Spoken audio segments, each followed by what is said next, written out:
హైదరాబాద్ మియాపూర్లో ఒకే కుటుంబానికి చెందిన 5గురి మృతి కేసును ఛేదించారు పోలీసులు. 2 ఏళ్ల పసికందుని చంపేసి ఆత్మహత్యకు పాల్పడినట్లు గుర్తించారు. ఎలుకల మందు తాగి ఆత్మహత్యకు పాల్పడినట్లు వైద్యులు స్పష్టం చేశారు. ఇంట్లో నుంచి ఎలుకల మందు ప్యాకెట్లను స్వాధీనం చేసుకున్నారు పోలీసులు. ఆర్థిక కారణాలు, అనారోగ్య సమస్యల వల్లే ఆత్మహత్య చేసుకున్నట్టు సమాచారం.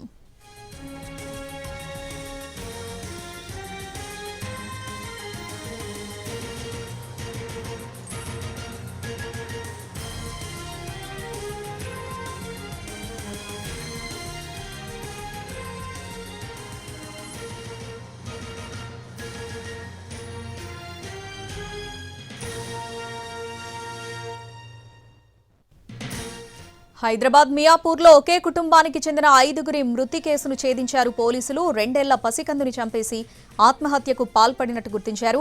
ఎలుకల మందు తాగి ఆత్మహత్యకు పాల్పడినట్లు వైద్యులు స్పష్టం చేశారు. ఇంట్లో నుంచి ఎలుకల మందు ప్యాకెట్లను స్వాధీనం చేసుకున్నారు పోలీసులు.